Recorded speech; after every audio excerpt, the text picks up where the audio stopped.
तर नमस्कार विद्यार्थी मित्रांनो, 26 एप्रिलचा जो तुमचा पेपर आहे त्या पेपरच्या अनुषंगाने 2018 पासून ते 2025 पर्यंत न्यायालयाने जे काही शिपाई भरतीला पेपर विचारला सेम तोच कंटेंट तोच फॉर्मॅट त्याच पद्धतीने आपण घेत आहोत.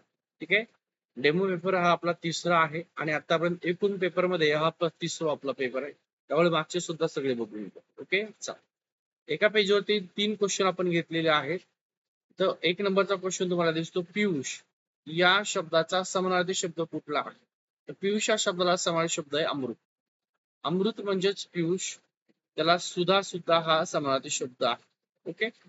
पुढचा विधायक हा शब्द दिला आणि या शब्दाला योग्य विरुद्धार्थी शब्द कुठला असं तुम्हाला विचारलेला आहे. तर विधायकचा विरुद्धार्थी शब्द आहे विघातक हा आहे. पुढचा पक्षी आकाशात उडाला या वाक्यातील क्रियापदाचा प्रकार.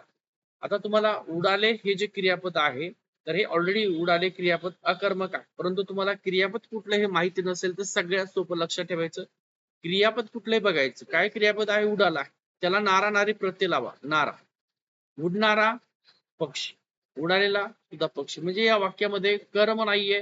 ज्या वाक्यामध्ये कर्म नसतं तर ते वाक्य असतं अकर्म. आता कर्म कसं ओळखायचं तर बघा, क्रियापदाला कोण विचारायचं. उडणारा कोण तर पक्षी, उडालेला कोण पक्षी, म्हणजे तुमचं कर्ताच उत्तर येते, कर्म त्या ठिकाणी नाही. ओके. अकर्मक हे तुमचं करेक्ट उत्तर आहे. तुमचा प्रश्न आता हे प्रश्न अत्यंत महत्वाचे दिलेले आहेत, बघूया. तत्पूर्वी आपली एक 20 एप्रिलला फास्ट ट्रॅक बॅच फक्त 4 दिवसाची बॅच आहे. 2018 ते 25 सगळे प्रश्न आणि साधारणतः 30 पैकी 30 आउट ऑफ तुम्हाला मार्क मिळण्यासाठी या 4 दिवसाची बॅच आहे. 20 तारखेला स्टार्ट होत आहे. फीस 320 रुपये आपण ठेवलेली आहे.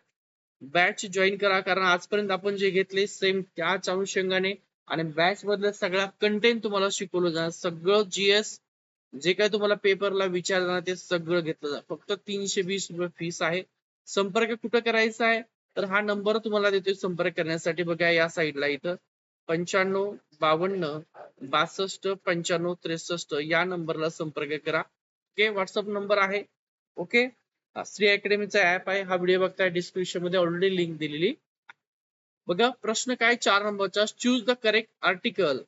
ही तुम्हाला इथे रिकाम जागा दिलेली आहे आणि ऑनेस्ट वर्कर दिले. बघा तुम्ही जर पाहिलं असेल तर ओवेल्स ज्याला आपण स्वर म्हणतो तर ए, इथं थोडस हे झालं, ए ई आय ओ आणि यू हे 5 स्वर आहे. परंतु ह्या ऑनेस्टची सुरुवात स्वराने झाली का नाही, परंतु याचा उच्चार मराठीतल्या स्वरानुसार बघा ऑनेस्ट असं झालंय. म्हणजे या अगोदर काय पाहिजे ऍन, इथं करेक्ट तुमचं ऍन. त्यानंतर 5 नंबरचं बघा, एका वर्गातील 20 विद्यार्थ्यांचं सरासरी वय हे 15 वर्ष आहे. जर त्यात शिक्षकाचं वय मिळवलं तर सरासरी 1 ने वाढते, तर शिक्षकाचं वय किती. अशा वेळेस अतिशय सोपं, काहीच नाही करायचं. काय करायचं लक्षात ठेवा, किती विद्यार्थी सुरुवातीला दिलेत 20 विद्यार्थी लिहायचे. ठीक आहे. गुणिले करायचं, सरासरी वय किती अगोदरचं 15 वर्ष, 15 करायचं. याचा गुणाकार करून घ्यायचा. 15 दोन्ही 30 किती येते 300. आज 0 झालं. मग काय करायचंय, त्याच्यात एक शिक्षकाचं वय मिळवलं म्हणजे पहिले किती विद्यार्थी 20, त्याच्यात एक शिक्षक आला म्हणजे किती झाले 21. ठीक आहे. मग इथे गुणिले लिहायचंय आणि सरासरी 1 ने वाढते म्हणजे 15 वर्ष होतं 1 ने वाढते म्हणजे झाले 16. याचा करायचा गुणाकार. ठीक आहे. याचा गुणाकार केला तर येतो 336. किती येतोय 336. म्हणजे या 336 मध्ये 300 मायनस करा 36, म्हणजे सरासरी वय किती आहे त्या शिक्षकाचं तर 36 वर्ष त्या शिक्षकाचं वय. करेक्ट. पुढचं बघा, दर साल दर शेकडा 8 दर आणि 5,000 रुपयाचं 3 वर्षाचं सरळ व्याज किती. असं जर तुम्हाला सरळ विचारलं काहीच नाही करायचं. काय लिहायचंय 5,000 जशाला तशी 5,000 लिहून टाकायचे. दर जो असेल तो लिहायचा, जे किती वर्षाचं 3 वर्षाचं लिहायचं आणि भागिले 100 करायचं. ठीक आहे. हे 2 0 उडून टाका, वरचे 2 0 उडून टाका. वरती काय राहिले 50 राहिले, इथं 8 राहिले आणि 30 राहिले. ठीक आहे. मग या 8नी 5 ला गुणा, 8 5 40. ठीक आहे. 8 5 40 आणि हा एक 0, 400 गुणिले 3 करा, 4 3 12 किती त्या ठिकाणी 1200 आहे का 1200. पर्याय क्रमांक 1 तुमचं 1200. बॅच जॉईन करून घ्या. आपला जो नंबर दिला या नंबरला संपर्क करा व्हॉट्सअपला, कारण बॅच 4 दिवसामध्ये तुम्हाला सगळं न्यायालय शिपाई भरती शिकवलं जाणार आहे त्याच्या बाहेरचा एकही न्यायालयाच्या 26 तारखेच्या पेपरला प्रश्न येणार नाही. पुढचा 7 नंबरचा क्वेश्चन जर पाहिला असेल तर घड्याळ बरोबर वेळ दिले. घड्याळ हे वेळ दाखवतं, तसं होका यंत्र तुम्हाला काय दाखवतं? इथं होका यंत्र दिलेलं आहे, तर होका यंत्र तुम्हाला दिशा दाखवतं. काय दाखवतं? दिशा. पुढचा प्रश्न आहे, प्रार्थना समाजाची स्थापना कोणी केलेली आहे? तर बघा, आपण प्रार्थना करतो कशासाठी? तर आत्म्याला शांती मिळण्यासाठी. त्यासाठी आपण ट्रिक बनवली होती की प्रार्थना समाजाची स्थापना ही आत्माराम पांडुरंग यांनी केलेली आहे. कोणी? आत्माराम. कधी केलेली आहे? तर 1867 ला स्थापना. 1867 ला. कुठं केलेली आहे स्थापना? तर मुंबई या ठिकाणी केलेली आहे. पुढचा प्रश्न आहे, पानिपतची तिसरी लढाई ही कोणत्या वर्षी झालेली आहे? पानिपतची तिसरी लढाई. तर अहमद शाह अब्दाली आणि मराठेमध्ये यांच्यामध्ये 1761 ला पानिपतची तिसरी लढाई झालेली आहे. मग पानिपतची पहिली दुसरी लढाई सुद्धा लक्षात ठेवा. पुढचा प्रश्न आहे, भारताच्या आजोबा ज्याला grand world man of India म्हणून ओळखलं जाते म्हणजे दादाभाई नौरोजी. छत्रपती शिवाजी महाराजांचा राज्याभिषेक कोणत्या किल्ल्यावर झालेला आहे? तर रायगड या किल्ल्यावर छत्रपती शिवाजी महाराजांचा राज्याभिषेक झालेला आहे 6 जून 1674. लक्षात ठेवा, 6 जून 1674 ही तारीख लक्षामध्ये ठेवा. ओके, चला. महाराष्ट्राला लागून असलेल्या कोणत्या राज्याची सीमा सर्वात लांब आहे? कुठलं राज्य आहे? तर बघा, मध्य प्रदेश राज्य. या मध्य प्रदेशची एकूण टोटल जर पाहिलं असेल तर 8 जिल्ह्याला सीमा लागलेली आहे सर्वाधिक. त्यानंतर मग 2 नंबर कर्नाटक आहे. कर्नाटकला एकूण 7 जिल्ह्याची सीमा लागलेली आहे. ओके, हा, तुम्हाला बॅच जॉईन नसेल करायची हरकत नाही. 99 रुपयामध्ये आपली पीडीएफ आहे ज्यामध्ये तुम्हाला 5000 ऑनलाईन टाईप क्वेश्चन मिळतील, सोबत 20 सराव पेपर सुद्धा बनवले आहेत. तोच नंबर आपला जो दिलाय तुम्हाला 95 52 62 95 63 या नंबरला संपर्क करायचा. ओके, चला. 13 नंबरचा क्वेश्चन बघा, कोयना जलविद्युत प्रकल्प महाराष्ट्रातील कोणत्या जिल्ह्यात आहे? आता कोयना हा जलविद्युत प्रकल्प सातारा या जिल्ह्यात आहे. ठीक आहे. 14 नंबरचा क्वेश्चन, जगातील सर्वात उंच पठार कुठला आहे? ज्याला जगाचं छप्पर म्हणतात ते कुठलं आहे? तर तिबेटचं पठार आहे. महाराष्ट्रातील कोणत्या जिल्ह्याला संत्र्याचा जिल्हा म्हणतात? सोपा, अतिशय सोपा क्वेश्चन आहे.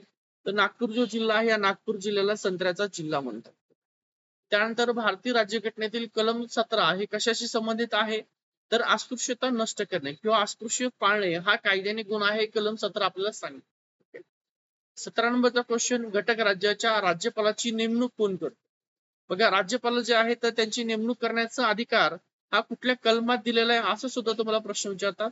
तर कलम 155 मध्ये तो अधिकार दिलेला आहे. कलम 155 नुसार भारताचे राष्ट्रपती हे राज्यपालाची नेमणूक करतात. 18 नंबरचा क्वेश्चन आहे, लोकसभेचे किमान सदस्य होण्यासाठी वयोमर्यादा किती आहे? म्हणजे तुम्हाला लोकसभेची निवडणूक लढवायची, तुम्हाला लोकसभेचा खासदार व्हायचा आहे, तर त्यासाठी वय तुमचं किती पूर्ण असावं? तर 25 वर्ष तुमचे पूर्ण झालेले असावं. ओके. आधार कार्डची वैधानिक संस्था कुठली आहे? आधार कार्ड जे आहे, आधार कार्डची वैधानिक संस्था कुठली आहे? तर ती आहे UIDAI. म्हणजेच काय? तर unique identification authority of India ही आहे. ठीक आहे, इथं तुम्हाला सिम्बॉल खाली दिलेला आहे. त्यानंतर मानवी शरीरातील सर्वात मोठी ग्रंथी कुठली आहे? तर यकृत ही मानवी शरीरातील सर्वात मोठी ग्रंथी आहे आणि ही ग्रंथी काय करतं? पित्त रस त्या ठिकाणी स्रवत. ओके. पुढचा आहे स्कर्वी. हा रोग कोणत्या जीवनसत्वाच्या अभावामुळे होतो? खाली तुम्हाला त्याचा स्रोत सुद्धा दिलेला आहे. तर क जीवनसत्वामुळे स्कर्वी होतं, ब मुळे बेरीबेरी होतं, अ जीवनसत्वामुळे त्या ठिकाणी रातांधळेपणा होतो आणि ड जीवनसत्वामुळे मुडदूस हा आजार त्या ठिकाणी होतो. 22 नंबरचा क्वेश्चन महत्वाचा आहे, वसंतराव नाईक समिती ही खालीलपैकी कशाशी संबंधित आहे? वसंतराव नाईक समिती महाराष्ट्रातील पंचायत राज शिफारस 1961 मध्ये नाईक समितीने केली होती. म्हणजे पंचायत राज संदर्भामध्ये ही नाईक समिती 1961. भारताची मध्यवर्ती बँक जिला आपण RBI म्हणतो ती कोणत्या शहरात स्थित आहे? तर मुंबईमध्ये आहे. आणि तुम्हाला अनेक वेळा विचारतात की RBI जी आहे तर या RBI ची स्थापना कधी झाली? तर 1 एप्रिल 1935. लक्षात ठेवा, 1 एप्रिल 1935 या दिवशी RBI ची स्थापना झालेली. पुढचा प्रश्न आहे, जिल्हा परिषदचा अध्यक्ष हा आपला राजीनामा कोणाकडे देतो? तर लक्षात ठेवा, ही एक साखळी आहे. तर जिल्हा परिषद अध्यक्ष हा विभागीय आयुक्त. तुम्हाला प्रश्न विचारला की सरपंच जो आहे हा सरपंच राजीनामा कोणाकडे देतो? तर पंचायत समितीचा जो काही सभापती आहे पंचायत समिती त्याच्याकडे देतो. या पंचायत समितीच्या सभापतीला राजीनामा द्यायचा असेल तो जिल्हा परिषदच्या कोणाकडे देतो? अध्यक्षाकडे. मग जिल्हा परिषदच्या अध्यक्षाला राजीनामा द्यायचा असेल तर तो विभागीय आयुक्ताकडे राजीनामा देतो. ही साखळी अशा प्रकारे. पुढचा 25 नंबरचा क्वेश्चन आहे, भारतात एकूण किती उच्च न्यायालय आहे? सध्याच्या घडीला सर्वात अलीकडचं नवीन उच्च न्यायालय हे 25वं आहे, जे आंध्र प्रदेश मधलं आहे.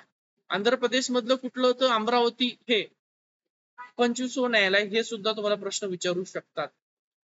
26 नंबरचा प्रश्न आहे, उच्च न्यायालयाच्या न्यायाधीशांना पदाची शपथ कोण देतो? बघा, उच्च न्यायालयाचे जे न्यायाधीश आहेत त्यांना पदाची शपथ कोण देते? तर राज्यपाल शपथ देतात. त्याची नेमणूक असेल, त्याला पदावरून हटवण्याचा अधिकार हा राष्ट्रपतीला आहे. म्हणजे नेमणूक कोण करतंय? तर नेमणूक राष्ट्रपती करतो. पदाची शपथ कोण देतो? तर राज्यपाल देतो. मुंबई उच्च न्यायालयाच्या पहिल्या महिला मुख्य न्यायाधीश कोण आहे? बघा, मुंबई उच्च न्यायालयाच्या पहिल्या महिला मुख्य न्यायाधीश कोण आहेत? तर त्यांचं नाव आहे सुजाता मनोहर. ही आहे मुंबई उच्च न्यायालयाच्या पहिल्या महिला मुख्य न्यायाधीश, लक्षात ठेवा. ओके. 28 नंबरचा क्वेश्चन आहे, जिल्हा न्यायालयातील कनिष्ठ लिपिक आणि शिपाई या पदांची निवड कोणत्या समितीमार्फत केली जाते?